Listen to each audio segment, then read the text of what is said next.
एक सेकंड असीम वकार को आने दीजिए। संबित असीम वकार भी है, क्योंकि मैं चाहता हूं कि इस डिबेट को पॉलिटिकल लाइन पर रखा जाए। जी जी, होल्ड ऑन संबित। आज हम अगर नांदेड़ की बात हुई है तो डिबेट हम ही कर रहे हैं ना। Sambit Patra 20 second, my humble request 20 second, then Asim Waqar ji. देखिए, मुझे बड़ा आश्चर्य है कि जो कांग्रेस के प्रवक्ता यहाँ बैठे हैं वो प्रिपेयर्ड होकर नहीं आते। आप इनको दिखाइए किस प्रकार से कैप्टन अमरिंदर सिंह, जो कि मैं मानता हूँ इनसे बड़े नेता है कांग्रेस में, कैप्टन अमरिंदर सिंह, मुख्यमंत्री जी ने कहा कि महाराष्ट्र की सरकार जिम्मेदार है। नांदेड़ से जिस प्रकार से बिना चेकअप किए श्रद्धालुओं को भेजा गया, उसके कारण आज पंजाब में ये बीमारी फैलने की बात हो रही है। देखिए, जहाँ तक श्रद्धालुओं का विषय है, वो लापरवाही से फैला है, वो कोई षड्यंत्र के अंतर्गत नहीं फैला है। जी जी जी, सरकारी लापरवाही से फैली है, महाराष्ट्र की सरकार की लापरवाही से। उन्होंने किसी पे थूका नहीं, किसी नर्स यही सरकारी लापरवाही से फैली है। जी, मैं कहीं मस्जिद या गुरुद्वारे में छुप के नहीं बैठे। हमारी डिबेट से रिलेटेड बड़ी खबर, मैं आपको बड़ी खबर बता रहा हूं।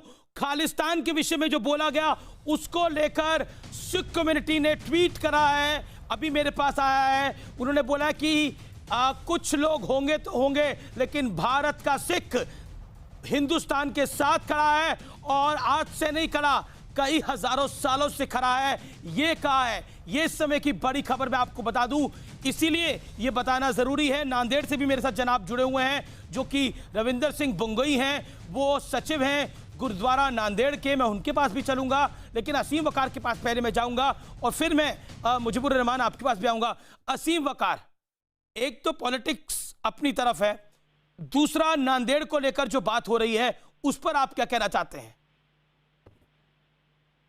देखिए, ना सरदार दोषी हैं और ना जमात के मुसलमान दोषी हैं।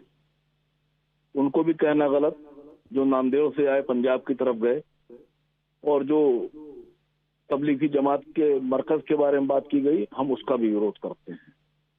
ये एक बीमारी थी, ये पेंडेमिक है, ये पूरी दुनिया में हर मुल्क इससे पीड़ित है, हर धर्म का आदमी पीड़ित है, हर जाति का आदमी पीड़ित है। मैं समझता हूँ इसको बीमारी की तरह लिया जाए, इसको धर्म के कटघरे में ना खड़ा किया जाए। दूसरी बात, सिरसा साहब से गुजारिश करूंगा, सिरसा साहब माशाअल्लाह बहुत समझदार आदमी दिख रहे हैं आप। दिग्विजय सिंह हो या अखिलेश प्रताप सिंह हो या संबित पात्रा हो या आसिम वकार हो, हम सब की बातों को गौर से सुनिए और धर्म के चक्कर में मत पड़िए। सिख को बचाने के लिए, सिख कम्युनिटी को बचाने के लिए जमात को या मुसलमान को गाली देना गलत है।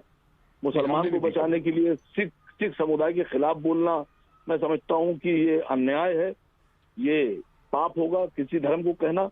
आप सियासत को समझिए, यहाँ के ऊपर आपस में लड़ाने का गेम किया जा रहा है, और करने वाले कौन है, लगाम किसके हाथ में, ये आप भी बेहतर जानते हैं, मैं भी बेहतर जानता हूँ। कोई किसी को नहीं कह रहा है। हाँ, वकार साहब, लेकिन एक चीज, लगाम किसके हाथ में है? लगाम किसके हाथ में? आप खुल के बोलिए ना। सुनिए जी जी, खुल के बोले आप वकार साहब।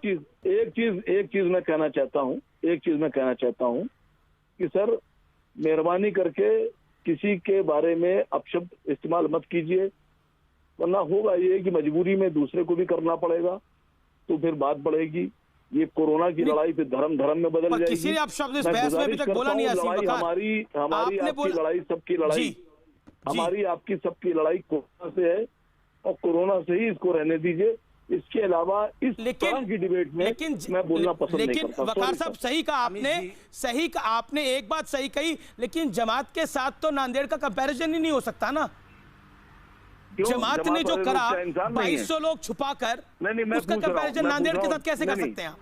नहीं, मैं पूछ रहा हूँ, जमात वाले लोग इंसान नहीं मानते आप उन्हें? बिल्कुल इंसान है, बिल्कुल इंसान है। तो नांदेड़ वाले लोग इंसान नहीं मानते होंगे फिर आप? नांदेड़ वाले लोग भी इंसान है, मुझे समझ में नहीं आ रहा आप कहना क्या चाह रहे हैं। इंसान का कंपैरिजन इंसान नहीं, नांदेड़ में कौन छुपा हुआ है? कोई छुपा? किसी ने बदतमीजी करी नर्सेस के साथ, पुलिस वालों के साथ, डॉक्टर्स के साथ? मैं यही तो पूछ रहा हूँ आपसे कि सत्संग में जाए तो फंसे हुए हैं, गुरुद्वारे में आए तो फंसे हुए हैं। अरे लोग छुपे हुए थे, तभी तो ऑन रिकॉर्ड पुलिस वालों की संख्या गलत बताई गई, तो फंसे हैं। 2100 से ज्यादा लोग, 1000 लोग बन जाते हैं। अमीर जी, आप झूठ बोल रहे हैं। अगर मैं झूठ बोल रहा हूँ? वीडियो सामने आया ये। जी, अरे सर, फिर मैंने आपसे कह दिया आप फ्रॉड करते हैं देश के साथ। उसके लिए आप फ्रॉड करने के आप लिए ही पैसा सच्चे हैं लेते सर, आप ही सच्चे हैं, बाकी सब तो फ्रॉड हैं। बिल्कुल, सिर्फ मैं ही सच हूँ, मुझे सुनिए।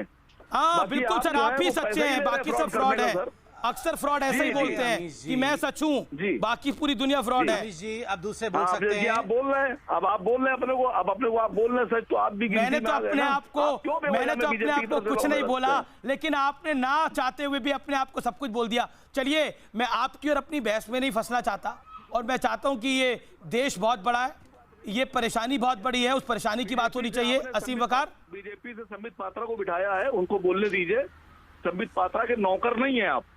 एक सेकेंड, आप मर्यादित बात करिए, आप मर्यादित बात करिए। कौन किसका नौकर है मुझे नहीं पता, कौन किसका नौकर है मुझे नहीं पता, लेकिन मैं जनता का नौकर हूं, मैं अपने व्यूअर्स का नौकर हूं।